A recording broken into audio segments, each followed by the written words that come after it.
कैसे हो दोस्तों। मैं Shubhankar Pandey, achieve target with Shubhankar channel में आपका स्वागत है। पॉलिटी के लेक्चर में फंडामेंटल राइट्स लंबे समय से चल रहे हैं और अच्छा नॉलेज उसका होना चाहिए। मेरे हिसाब से ये कहता है कि अगर फंडामेंटल राइट्स अगर बच्चों को अच्छे से पता रहे तो कई सारे जो राज्य सरकार के द्वारा या केंद्र सरकार के द्वारा जजमेंट लिए जाते हैं, निर्णय लिए जाते हैं, उस निर्णय के विषय में क्या उद्देश्य, किस प्रकार से कार्य किया जा रहा है, किस मौलिक अधिकार को प्रभावशाली बनाने के लिए कार्य किया जा रहा है, उसके विषय में एक अच्छी जानकारी हो जाती है। फंडामेंटल जब क्लियर हो जाते हैं तो उसके माध्यम से तो हमने आर्टिकल 22 भी पढ़ लिया था। आज हम जो 23 आर्टिकल और 24 आर्टिकल जो है हम उसे पढ़ेंगे। मतलब जो थर्ड नंबर का जो हमारा मौलिक अधिकार है, जो कहता है शोषण के विरुद्ध अधिकार। तो ये आर्टिकल जो 23 है, इसकी परिभाषा, और आर्टिकल 24, ये दोनों अलग अलग है परंतु इनका उद्देश्य शोषण के विरुद्ध अधिकार। अब शोषण के विरुद्ध अधिकार इसलिए जोड़ा गया क्योंकि भैया समाज में जब भारत आजाद हुआ 1947 और उसके पहले से समाज कभी एक जैसा नहीं रहा, बराबर नहीं रहा। और जब बराबर रहा नहीं तो मतलब कोई प्रभावशाली रहा और कोई कम वाला रहा। तो स्वाभाविक रूप प्रभावशाली व्यक्ति के द्वारा जो कम प्रभावशाली व्यक्ति रहेगा उसके ऊपर अधिकार जमाया जाएगा और उसके मौलिक अधिकार और प्राकृतिक अधिकार का हनन किया जाएगा। और जब प्राकृतिक अधिकार, मौलिक अधिकार का हनन किया जाएगा तो इक्वलिटी आ पाएंगी क्या? इक्वलिटी आ ही नहीं पाएंगी। तो इसलिए इस शोषण के विरुद्ध अधिकार के विषय में आर्टिकल 23 और 24 में बातें दी हुई। आर्टिकल 23 और 24 में जो आर्टिकल 23 है वो कहता है, उस सिंपल भाषा में कहता है, किसी भी व्यक्ति के साथ जबरदस्ती श्रम एवं बेगार करवाए जाना निषेध है। मतलब कोई भी व्यक्ति, यहां पर कोई भी व्यक्ति शब्द का नाम दिया, किसी भी व्यक्ति को जबरदस्ती श्रम के लिए और जबरदस्ती बेगार कराने के लिए लगाया जाना आर्टिकल 23 निषेध करार देता है। अगर कोई व्यक्ति इस प्रकार से कार्य करने के लिए किसी व्यक्ति को बाधित करता है तो वो विधि के द्वारा दंडित घोषित किया जाएगा, अपराधी घोषित किया जाएगा और विधि में दिए गए अपराध की जो सजा रहेगी उतनी सजा उसको दी जाएगी।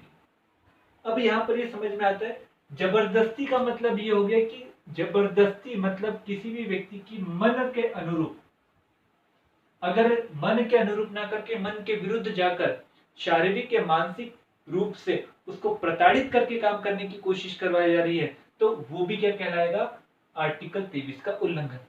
जैसे कि मान के चलो एक महिला है, उसका जबरदस्ती उसको देह व्यापार में झोंका गया। एक पुरुष है, उसको जबरदस्ती फटाके बनाने की इसमें झोंका गया। एक और पुरुष है, जबरदस्ती कालीन बनाने के इसमें झोंका गया। तो मतलब अगर जबरदस्ती मन के विरुद्ध अगर ये कार्य करवाया जाएगा तो आर्टिकल 23 के तहत आर्टिकल 23 के तहत गुनहगार साबित होगा। इसी में एक आता है बेगार शब्द। ये बेगार का क्या मतलब होता है कि ऐसा कार्य जिसके किए जाने के बाद में उस व्यक्ति को वेतन नहीं मिलता, उसे कहा जाता है बेगार। ये बेगार पद्धति है ना, हमारे यहाँ पर पहले से चला रहा है, खासकर राजस्थान के क्षेत्र में और राजस्थान, मध्य प्रदेश और जो आप उत्तर प्रदेश देखोगे तो तीनों की जो सीमा मिलती है उस क्षेत्र में आपको ये चीज ज्यादा दिखाई देगी। जहां पर क्या होता था, अगर कोई व्यक्ति किसी परिवार से उधार लेता था तो वो परिवार से उधार लेने के बाद में उस उधार को लौटाना है तो वो जिंदगी भर वहां पर क्या करता है, काम करता है और जिंदगी भर काम करके उस मूलधन और ब्याज को चुकाने की कोशिश करता है। अब इसके कारण उसे उस कार्य के बदले में पारितोषिक मिलता ही नहीं। अब जब पारितोषिक मिलता ही नहीं तो स्वाभाविक रूप से उसके मौलिक अधिकार का हनन हो रहा है क्योंकि उसके कार्य के बदले में उसको पैसा नहीं मिल रहा। तो इस प्रकार की बात को भी आर्टिकल 23 क्या कर रहा है, निषेध कर रहा है, कह रहा है कि ये भी चीज नहीं होना चाहिए, ये भी चीज नहीं होनी चाहिए। ये आर्टिकल 23 के पहले में बात की गई। पहले में बात की गई। दूसरी बात आर्टिकल 23 कहता है कि राज्य चाहे तो, शब्द याद रखिएगा, राज्य चाहे तो सार्वजनिक हित में धर्म, जाति, नस्ल एवं निवास के आधार पर भेद किए बिना बेगार या बिना पैसे के कार्य करवा सकता है। किस हित में? सार्वजनिक हित में। कौन? राज्य करवा सकता है। ऐसा क्यों लिखा गया? क्योंकि ये कहा नहीं जा सकता कि भैया भारत जब बनता हुआ राष्ट्र है, आपको मैं पहले भी लेक्चर में बताया कि बनता हुआ राष्ट्र कभी कभार ऐसी कंडीशन आ सकती है, और ऐसी कंडीशन आई थी 1965 में। और 1965 में हमारे यहाँ पर 63 से लेकर 66 तक के लगातार अकाल पड़ा। इसके कारण जो प्रति हेक्टर जो उत्पादन था, जो कृषि के क्षेत्र में उत्पादन था, वो कम हो गया। अब जब कम हो गया तो स्वाभाविक रूप से जो किसानों की स्थिति और दुर्बल होती चलेगी, पहले से दुर्बल थी, खाद्य संकट की स्थिति बनी आ रही थी। तो उस समय में लोगों को यह कहा गया कि हम आपको भरपेट खाना देंगे, पैसा नहीं दे पाएंगे। ऐसी कंडीशन बन सकती थी। तो ऐसी कंडीशन भविष्य में ऐसी बनती है, मान के चलो कभी होता है, तो उस समय में हित को ध्यान में रखकर, सार्वजनिक हित को ध्यान में रखकर राज्य जो है धर्म, जाति, नस्ल एवं निवास स्थान के आधार पर भेद किए बिना वो लोगों से बेगार करवा सकता है। जैसे बिना पैसे दिए सेना में आपसे काम करवा सकता है। हो सकता है मान के चलो युद्ध हुआ और युद्ध में जनता की भागीदारी चाहिए, लोगों की भागीदारी चाहिए, तो उनसे कह सकता है कि आप शामिल होइए। बस यहाँ पर मैंने एक शब्द नहीं लिखा, लिंग के आधार पर भेद हो सकता है। लिंग के आधार पर भेद मतलब महिला पुरुष में भेद हो सकता है। कुछ ऐसे कार्य है जो महिला नहीं कर सकती, पुरुष कर सकते हैं। जो कुछ ऐसे कार्य है जो पुरुष कर सकता है, पुरुष नहीं कर सकता, महिला कर सकती। तो लिंग के आधार पर राज्य भेद कर सकता है, पर बाकी आधारों पर अगर भेद करेगा तो आर्टिकल 23 के 2 का उल्लंघन कहलाएगा। आर्टिकल 23 के 2 का क्या कहलाएगा? उल्लंघन कहलाएगा। ये बात कह दी है हमारे आर्टिकल 23 में।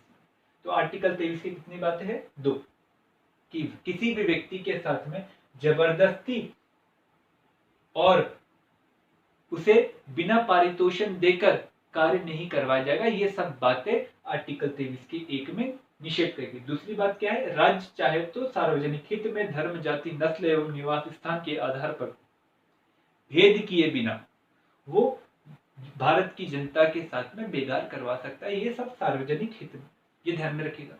हमारे देश में यहाँ पर अभी ये कोई कंडीशन नहीं है, परंतु कई सारे ऐसे देश है जहां पर पहले से ही 19, 20, 21, 3 साल के लिए आपको सेना में भर्ती होना पड़ता है। For example Israel. अब हमारे देश में क्यों नहीं है भैया? हमारे देश में इसलिए नहीं क्योंकि हमारे देश की पॉपुलेशन बहुत अधिक ज्यादा है, वहां पर पॉपुलेशन कम है। वहां पर जब पॉपुलेशन कम है तो वहां पर क्या किया जाता है कि अनिवार्य सैन्य सेवा करके रखे। हमारे यहाँ पर जितनी हमारे यहाँ पर सेना है इजराइल की, वहां उतनी ही आपको दिखाई, थोड़ा सा और ज्यादा वहां पर क्या दिखाएगा? वहां की पॉपुलेशन दिखाई देगी।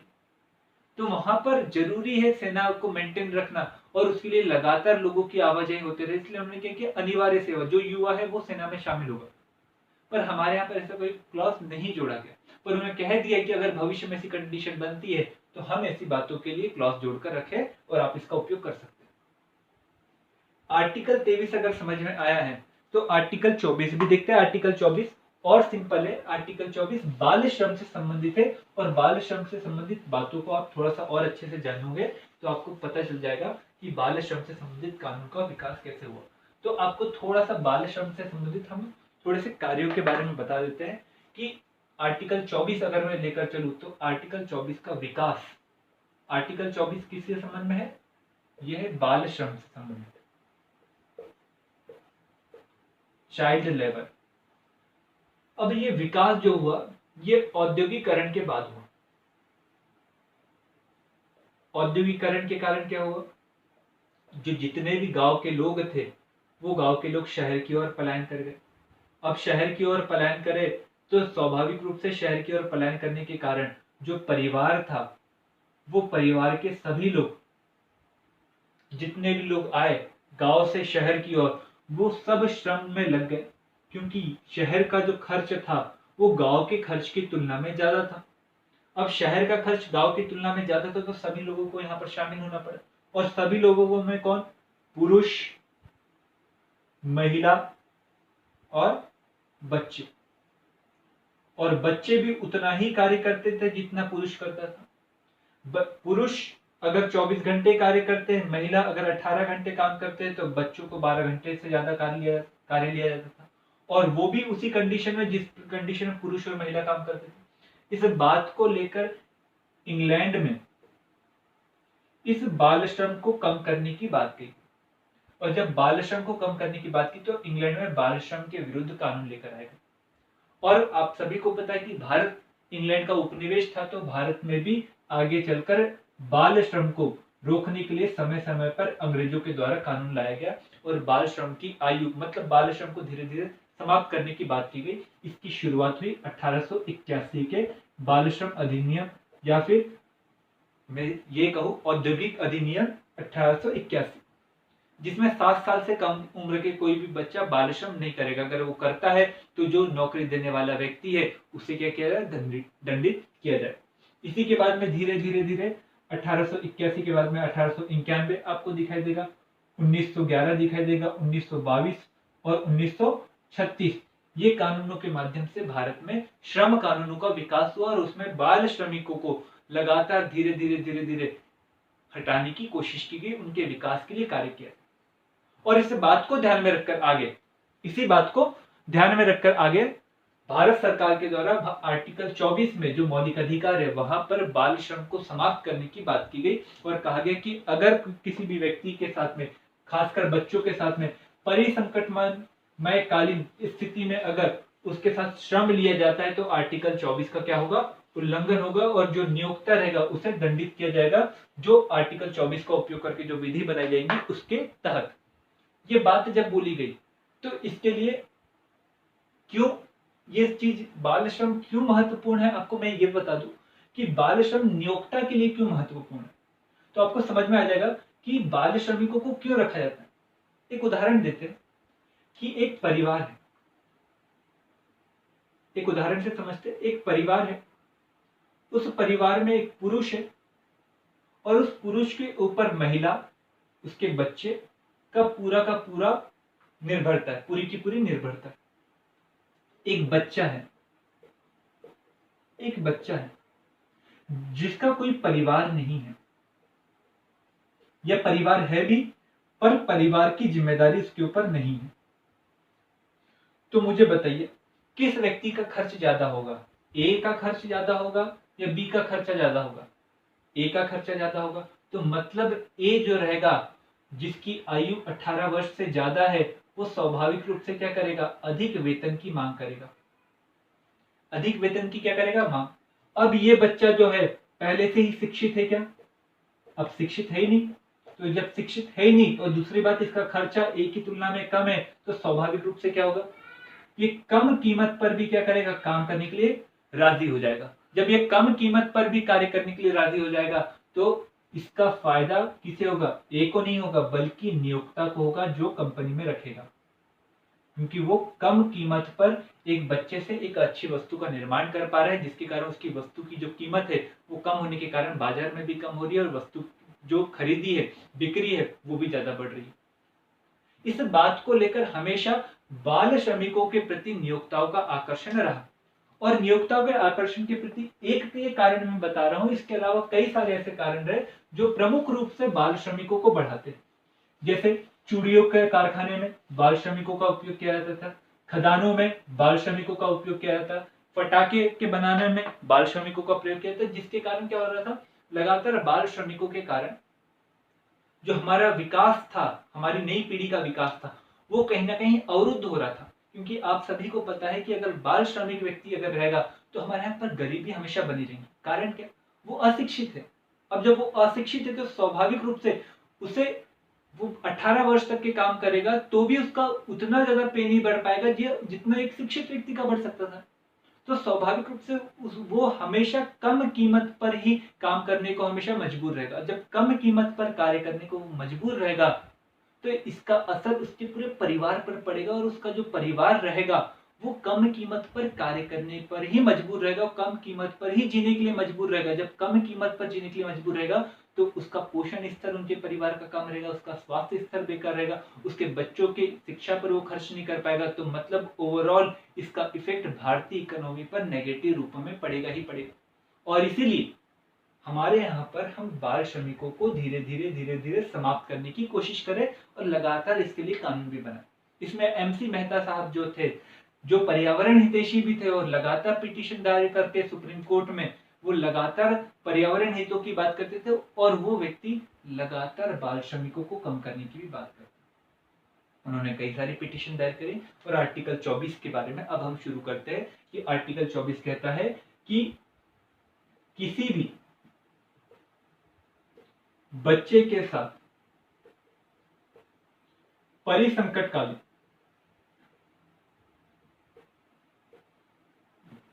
स्थिति में कार्य कराना निषेध है। यदि ऐसा कोई राज्य, ऐसा कोई व्यक्ति, क्योंकि यहाँ पर राज्य नहीं करवाता, क्योंकि राज्य ही क्या है, प्रोटेक्टर के रूप में है। राज्य ही तो बाल श्रमिकों को कम करने की कोशिश कर रहा है, तो ये कौन कराएगा? व्यक्ति करवाएगा। तो अगर कोई नियोक्ता अगर इस प्रकार के कार्य को करता है तो वो आर्टिकल 24 के तहत बनाए गए कानून के तहत दोषी पाया जाएगा और उसे सजा मिलेगी। अब ये सजा मिलेगी, ये बात तो बोल दी, पर आप सभी को पता है कि मीठे बोल कभी भी अच्छे नहीं रहते। उसका धरातल पर क्या होना चाहिए? इम्प्लीमेंटेशन होना चाहिए। अगर धरातल पर इम्प्लीमेंटेशन होगा तो ही हमें दिखाई देगा आउटपुट। और ये आउटपुट दिखाने के लिए कई सारे जो लॉयर रहते हैं, जो लगातार समाज में परिवर्तन लाने के लिए सुप्रीम कोर्ट में PIL दाखिल करते रहते हैं, उसमें MC मेहता साहब, जिसमें आपने हमारे विदिशा के, जिनको 2014 में क्या मिला था, कैलाश सत्यार्थी, जिन्हें नोबेल पुरस्कार मिला था, वो भी बाल श्रम के विषय में क्या करते थे, उनका विचार अलग था। उन्होंने अपने जीवन काल में 80,000 से ज्यादा बाल श्रमिकों को एक नई जीवन शैली दी। तो बाल श्रमिकों को कम करने के लिए लगातार कानून पारित होते हैं, पर कानून पारित होने से पहले सुप्रीम कोर्ट ने कानून बनाने के लिए मजबूर कर दिया। और जब मजबूर किया तो सुप्रीम कोर्ट ने कुछ गाइडलाइन दी और उस गाइडलाइनों को पालन किया गया। और फिर 1886 में सरकार के द्वारा 1886 में बाल श्रम के निषेध को लेकर कानून बनाया गया, एक अधिनियम पारित किया गया जिसमें बाल श्रमिकों को कम करने की बात की गई। और अगर कोई 14 वर्ष से कम आयु का है, अगर वो किसी भी प्रकार का कार्य करता है तो हम उसे निषेध करते हैं। वर्तमान में भी कानून है। वर्तमान में देखिए, अगर कोई बच्चा जिसके घर में कार्य करने के लिए कोई है नहीं और वो 12 साल से कम का है, तो स्वाभाविक रूप से उस घर का कोई भी कार्य ठीक से नहीं हो पाएगा। पर इसके कारण उस बच्चे का जीवन, जो बचपन है, उसको छीना नहीं जा सकता। इसलिए यहाँ पर राज्य का कर्तव्य होता है कि वो उस बच्चे की देखभाल, उसके परिवार की देखभाल करे। तो इस समय में राज्य हमेशा आगे बढ़कर कार्य करने की कोशिश करता है। कई सारी ऐसी योजना, आश्रितों के लिए योजना बनाकर रखी है सरकार के द्वारा। मैं कोई भी सरकार का नाम लूं, सब सरकार के द्वारा एक वेलफेयर स्टेट बनाने के लिए यहाँ पर कार्य किया। पर आपको एक और बात मैं बताते चलूं यहाँ पर कि हमारे यहाँ पर एक विचारधारा है कि जो जितने जल्दी पैसा कमाएगा वो उतना जल्दी सफल होगा। इसी कारण से हमारे यहाँ पर बाल श्रमिकों की संख्या बढ़ी है और यही कारण है कि भारत कुपोषित भी है, अशिक्षित भी है।